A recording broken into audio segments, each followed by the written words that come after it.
mukwata ne bamukuba ne bamusiba mukaawo ate ng'owa NRM mwamulabanga ayita ne tingatinga mu luguudo tractor nakina abantu nga tewali buzibu lwaki nga batidde bazze bakuba abantu baffe ne batulugunya abalala nga bwe muzze mubiraba bannamawulire ne bakubibwa byonna byonna ebintu bino nga biraga nti batidde kubanga bamanyi obuwanguzi bwaffe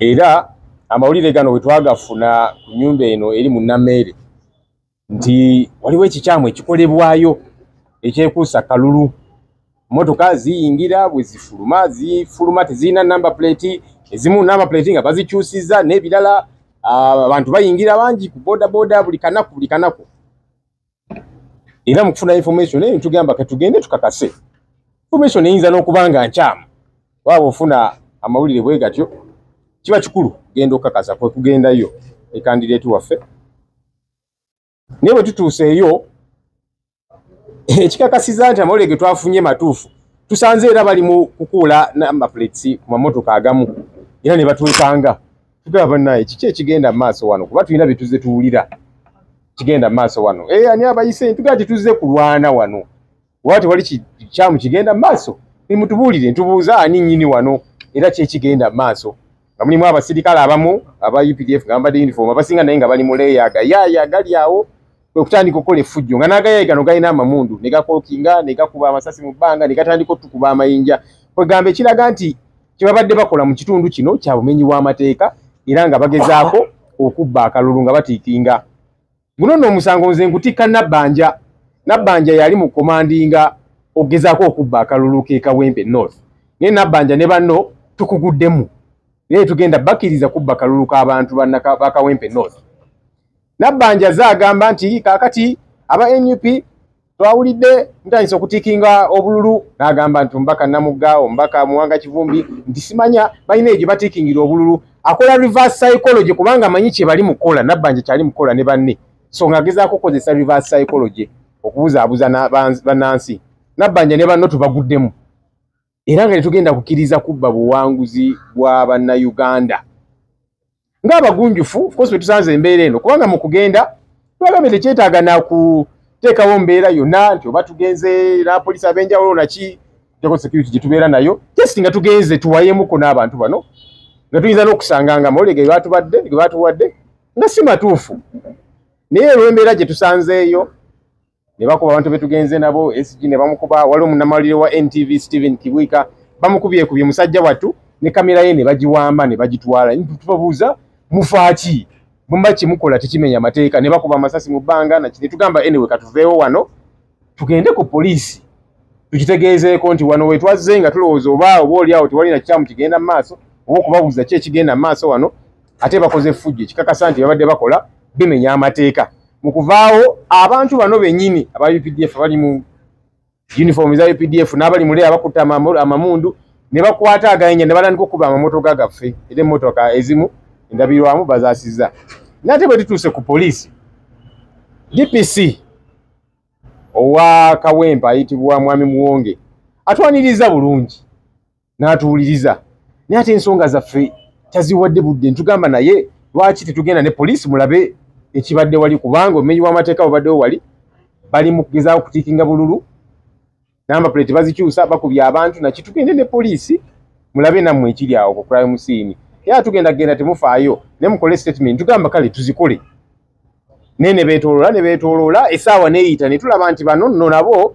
bayinza okuba bali mutubuzaabuza eri bwe bamaliriza bali mukola ne statement tubagaa nti kale statement tuziwandiike ne OCCID naye nga bonna bali mutubuzaabuza tugamba katuveewo wano kubanga abapoliisi nabo mu kifo ky'okutuyamba ate balinga abakolagana ne bali DPC Mwami Muwonge newankubadde otwaniriza bulungi naye engeri gy'otafudde ku nsonga yaffe obadde nga alaga nti ebintu bino obimanyiiko olinga protecting abali Electoral Commission tugikubira omulanga twagala otegeera oli in charge ku nsonga zino kubanga n'omu ku bubaka bwe tufunye ennyumba eno eri mu Nammeere Electoral Commission officials abamu babadde bagendayo ng'abantu babalaba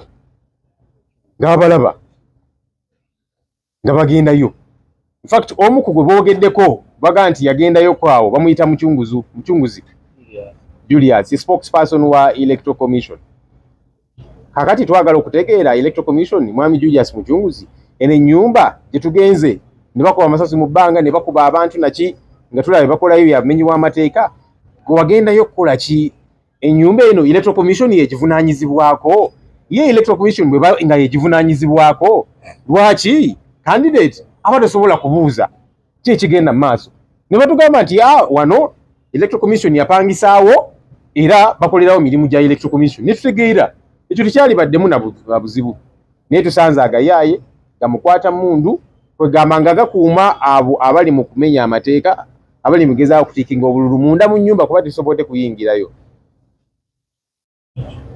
Twagala okowoola abantu ba Kawempe North okusookera ddala muddemu amaanyi kubanga bino ebikolwa byonna biraga nti obuwanguzi buli ku sayidi yaffe mu buli ngeri yonna. Tukeere olunaku olw'enkya tubeere babuufu kuba bano ababbi tubaguddemu babadde basuubira nti bajja tiikingira obululu tubaguddemu Nabbanja ne banne. Tukeere tulonde kuuma akalulu kaffe tubeere n'empisa naye tuleme kukkiriza bano abayaaye okubba obuwanguzi bwaffe. Obuwanguzi butuli mu 5 naye twagala okulaba katusubire electoral commission egenda kuvaayo etunnyonnyole eno ennyumba yagipangisa kubanga babadde bagendayo spokesperson wa electoral commission Julius Muchunguzi abadde agendayo mu nnyumba eno era nga banneiba mu kitundu omwo kubanga oyita mu mayumba mangi okutuuka ku nnyumba eno era nga abantu babalaba in fact bo nga balowooza oba oli awo electoral commission awo yapangisaawo oba materials wezigenda okuva nga tebamanyi ne banneiba ne batugamba ati owaye mucekinge mwe muli mu kalulu mulina ne candidate kwe kugendayo. Twagala answers naye baleme kulowooza nti obuwanguzi bwaffe banaabubba. Kawempe North by election is a done deal. It is a win for NUP. You have seen the acts they have been engaged in all this while to show clear fear. Immediately after our candidate got nominated, he was brutalized. Meanwhile, the NRM candidate was walking with a tractor tinga-tinga in the road with her supporters and so on, which is okay, it's campaign time. We don't begrudge her about that. But the challenge is, as you're letting the others have a field day to campaign, you don't want us to campaign. People have been beaten, people have been brutalized and so on. And you wonder why. We got information about this house where some sinister activities have been happening according to several people within the neighborhood. They told us they kept seeing electoral commission officials go into this house. In particular, the spokesperson of electoral commission, Julius Muchunguzi, has been to this house several times. So people thought maybe the electoral commission hired that house for its activities for the by-election and so on. So people told us, anyway, you go and check and be sure, because they normally see cars entering, they come out without number plates and so on. So we said, let's go peacefully to find out what's happening there. If indeed this house belongs to the electoral commission for this period, we would find out and know with our candidate, and that would be fine.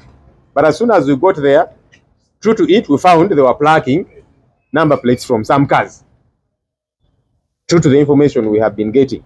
Because they have been plucking off some, then they change and put others to disguise, then others would move out without number plates to go and do whatever confusion they were involved in. What we learned is that inside this house, they were taking ballot papers.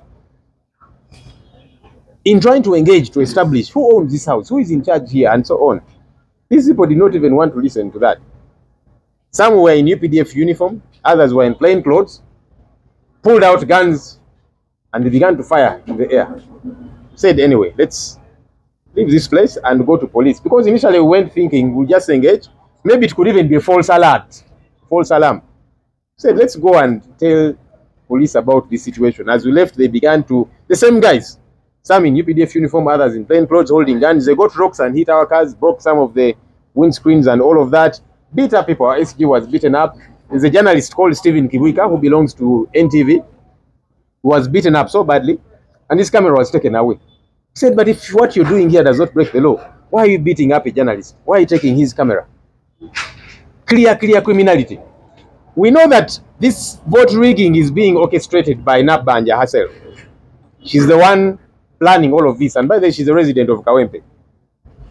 She has been trying to do reverse psychology, saying some of our leaders, Honorable Namuga, Honorable Mwanga Chivumbi, that they're involved in ballot critiquing and so on, to play reverse psychology, because Nabbanja knows that's what she's commandeering, that's what is happening within their camp. But good enough, we have fallen in their plan. We have landed on it, to thwart it. When we went to police, we met the DPC of Kawempe, Mr. Muonge. He welcomed us nicely and so on. But Mr. Muonge did not attend to our matter. We said, can we go with police so that you see the crime scene? Because what has happened there is criminality. Said, okay, let's see, maybe record statements first. Said, okay, can we record the statements? An hour elapsed. They didn't want to attend to us. Even the OCC had, we said, can we record statements? I wait for the DPC. The DPC had run away. We tried to look for him, we could not get him. Clearly showing that maybe DPC Mr. Muonge, even though he received us nicely, he knew about what was happening. That's why he didn't want to move quickly. We want to call upon the Electoral Commission to come clean on these happenings. Because your official, the EC spokesperson, Julius Muchunguzi, has been seen severally by neighbors within that area going to this house. Does this house belong to the Electoral Commission? Did the EC hire it? And for what activities? And if so, why did they not want to explain to us so that we know what's happening there, given that this is a candidate whom our party has fronted? What are you hiding exactly? We hope that the Electoral Commission will come clean on these matters. But for us, we are emboldened because the win of Kawempe North is in our hands. We're encouraging people, wake up early, go and cast your vote, protect your vote. Because the rigging plans that they had, we have managed to expose them and thwart them. Thank you.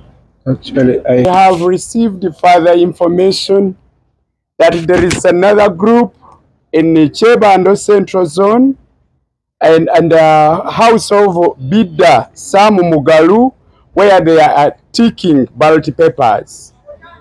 We appreciate the vigilance of Ugandans, especially in the Kawempe North constituency, who are giving us information every time they get to know about these wrongdoings. We encourage you to continue offering us that information.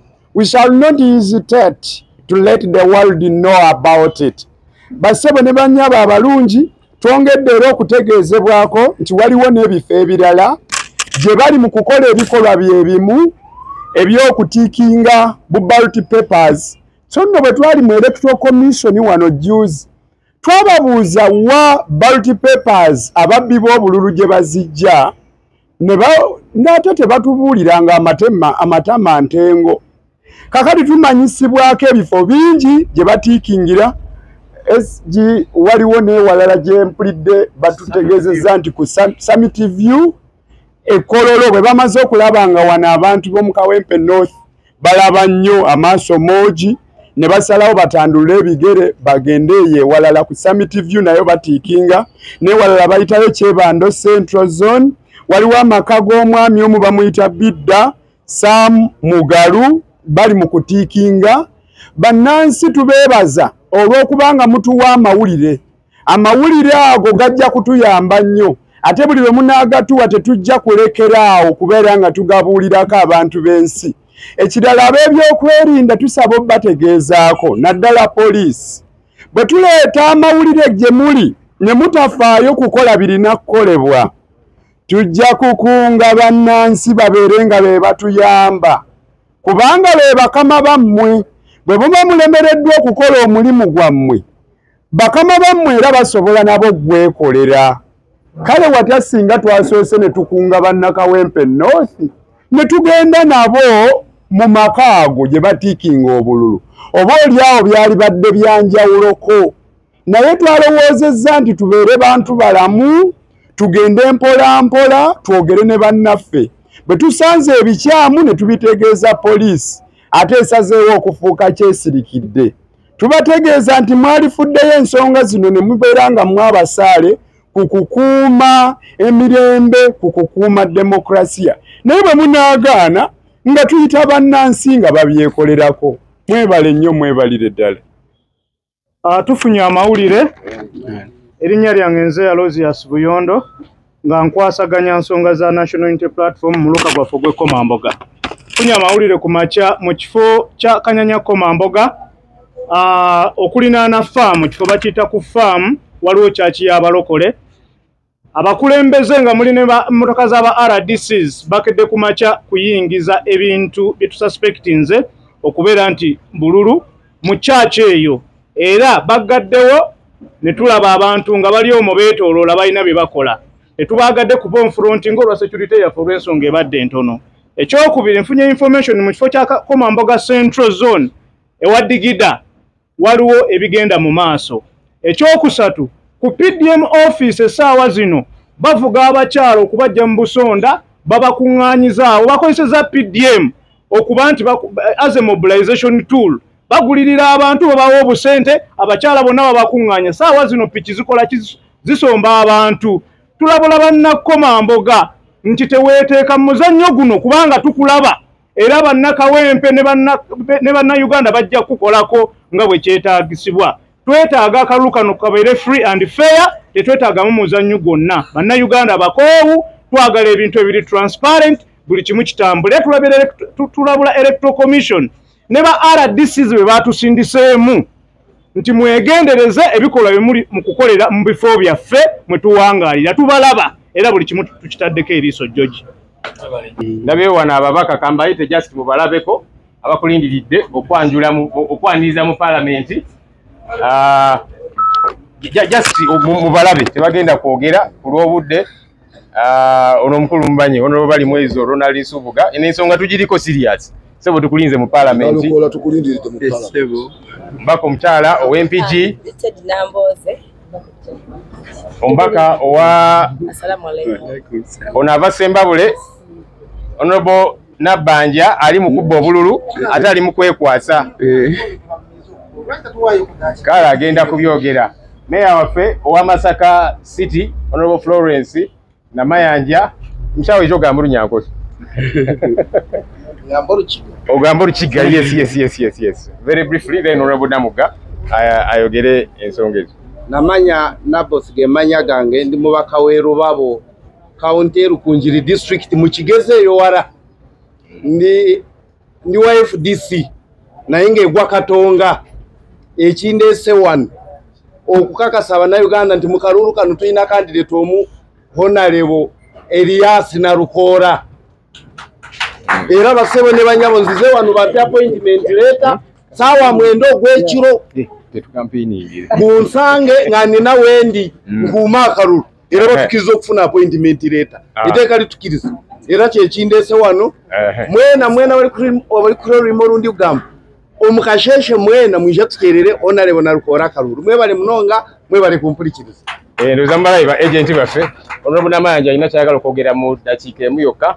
Ekifuula omuntu omuzira nga tubadde mu lutalo bye binuubule byovaayo nabyo n'enkovu kana akalulu tukeetaaga oba tuvaayo nabinuubule naye tuteekwa okuvaamu ne wiini y'ensonga lwaki tutaddewo obudde bwonna okulaba nti tutunuulira buli kigenda mu maaso.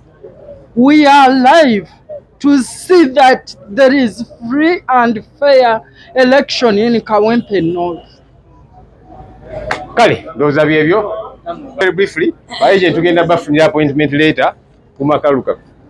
Erinnya Goreti Namugomba Kawema Ogola. Ensonga embuziddwako ya Honorable Nabbanja amanyiddwa nga Prime Minister wa Uganda. Eyagambye nti nina obululu bwe naprinting siza nyine ekkolero ly'obululu lye nazimba ejjinja era eyo gye mbutiikingira mbuleete nga ntiikinzeeko candidate waabwe Nambi. Njagala okutegeeza Prime Minister nti Namugamba ka Parliament ow'Emawogola ow'empisa ennyo era agoberera amateeka naye mbadde sigenda nko mu training ye ey'obusiiwufu bw'empisa era siyinza kulabikako nga nziba obululu. Njagala okutegeeza eggwanga nti njagala mumanye nti komanda w'ababbi b'obululu bamuyita Nabbanja Prime Minister wa Uganda naye nga mukazi munne mutegeeza nti tageza n'akwata mu nva. Honorable Nabbanja Prime Minister wa Uganda nsawo weesa abakyala ekitiibwa abakyala tetubangako babbi. Maama nkutegeeza nti gezaako okwate mu nva gezaako okwate mu kalulu ka Nalukoola bw'ojja okumanya nti bannayuganda basobola okufaayo. Ensonga enda zaagyogera ngenda muggulako sebo ngenda ku poliisi muggulako omusango. Seetaaga kunnyonoonera linnya kuba njagala ajja ku poliisi aweeyo obukakafu bwenva wano lop ngenda ku poliisi kugulawo omusango gwa kunnyonoonera linnya. Prime Minister Nabbanja tayinza genda ku mativi ava kweno kweri ng'agamba nti nyina ekkolero lya erikola obululu ejjinja. So bwenva wano ngenda kwekubira nduulu okulaba nga nfuna obwenkanya obutannyonoonera linnya. Mu Nuupu tetulina babbi ife tulina amaanyi g'abantu era tumanyi nti abantu b'e Kawempe akalulu baakatuwadde edda. Mbakunga mwenna bannakawempe mukeere ku makya watali kutiisibwa mugende mulonde. Era bino bali mu kugamba mbu ffenna bagenda tuyola. Mukyala Nabbanja yagambye mbu mwenna buli atalondera Kawempe, buli atabeera Kawempe, buli atawangalyayo talinnyayo ne Uganda. Teriiko boundary, tateekangawo comment Namugga tosukka wano. So buli omu oli wadde mbogenda mu kitundu kyonna saba akalu tugenda kakuma tugenda kubeerayo. Nze mukyala Nabbanja nkulinze Kawempe naye nga saawe no ngenda ku poliisi kubasaba bankwatire mukyala Nabbanja okunjogerako ebigambo bya nsimatu. Batya nga bamukuba batya. Ng'alina abakumya alina emmotoka ekulembera. Muli bangi tugende Kawempe. ate bakyatikinga ebyuma birala kati bava kumpita wano alo enyuma endala nga 6 bali kutikinga wembuli Kawempe Kyagamba sipiika kyagala okutugamba nti kati mbuki. tugamba no sipiika agamba mubiyire eddala beeko kituli daba bagibalangudde leader of opposition man Alina abasirikale emmotoka 2 omulimu gwabwe ki? Twagala kugumanyaako. omulimu gwabwe sigano mayinja General gana mayinja gaze buzi. Tata bakubanga kwa president ne basandabirwamu ye mabega. Bali jasa balifa. Oshegera. Ago masasi. Baba kuta ropu. Bagala kuta ropu ali atya yali mu mbera. Omulimu gwa munnamawulire si musango. Ate ebintu bino buli bibaayo nga bagamba yabadde mistake eno tebadde mistake.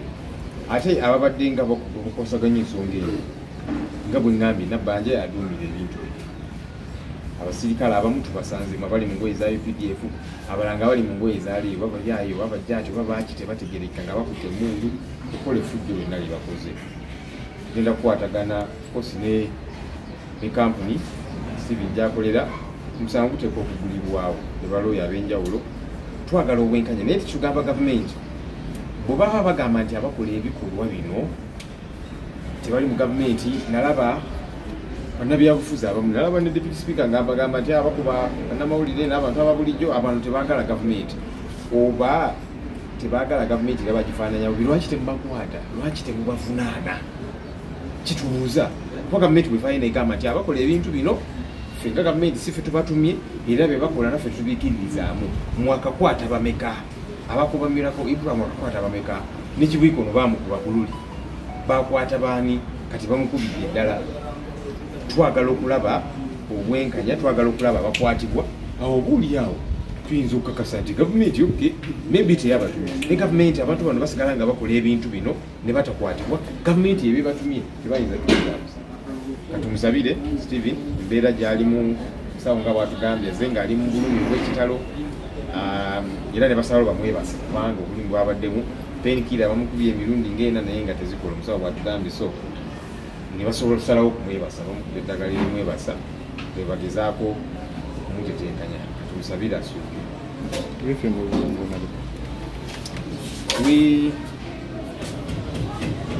The biggest problem we have really is you have a regime that's hell-bent on keeping power at all costs. And so they will do anything. That's why you see we in the opposition, we are treated the way we are treated, our supporters. But now journalists have become targets too because you do a critical job of exposing the ills that they do, showing the world what is happening. You become targets too. We did see what happened to the top TV journalist, Miracle Ibrahim. He was beaten up, his eye shattered, and others that have been brutalized in similar manner. This gentleman, Stephen Kivuika, the day our leadership was leaving the NEP headquarters to go on campaign, they beat him up and said, you delete the footage that you have. He said, but what crime have I committed?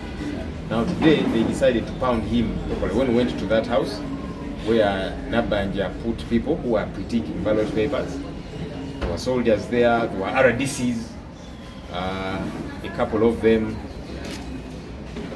And these goons decided, of course, as they rained on us, they targeted journalists. Some were lucky to run away. Others, unfortunately, especially for Stephen, they pounded him so bad, beat him up, took his cameras. He was fighting to keep it. They took it away, and they beat him up, as if to say, you should not try to do this. Because if what you're doing does not break the law or is good and correct, why do you target a journalist? Our hope is that there will be action. We are demanding for action from the Electoral Commission, which is in charge of this process. We are demanding action from government. I've had some government officials severally say the people who do these things, they don't like government, they're not sent by government. I had some very confused woman sending the Rosemary saying the opposition, they connive with the police and military to beat them up and that kind of thing. Why doesn't government arrest those who are committing these crimes? If they are working with us, why don't you arrest them? Because you say you don't send them as government to do these ills, but they keep doing them and they walk away scot-free. So we want to see action from government. Otherwise, what is clear is that they are sent by government to do these ills, to commit these ills. Journalism is not a crime. And our hope is that the journalism fraternity will stand up and speak out against this confusion, because they want to intimidate journalists from covering, especially the upcoming election, so that they can commit all manner of fraud that they want without any cameras. We hope that as a nation we can stand up and say no. Within 1 hour, 2 hours, our bidi about there. Okay?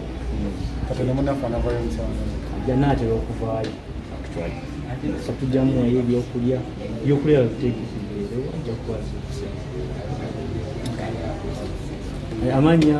my name is Dr. Francis Today. I work here at Doctors Medical Center Kawala. So we had a patient that was brought in, news reporter brought in severe pain, excruciating pain. Yeah. He could not walk, he could barely lie on the bed. He was just looking for a comfortable position to where he could get relief, the pain relief. So we tried giving him painkillers to try and kill the pain, but he was barely responding to any of them until we sedated him. That's when he got some comfort. We did ultrasound scans to rule out any trauma inside, anything bleeding, something you could take as internal bleeding, but there was no internal bleeding. His organs were still intact. So as of now, it's better. He's still asleep, but in a few minutes he'll be up and going. Yes, thank you. Omusumba ye n'asaba n'agamba bagawugule gagende wakumuluma 13 era mbyagalira ddala pulezidenti wange betwasaba bajje batusabire tebakoze eki tebalabise tugenda kwekalakasa paka bulungi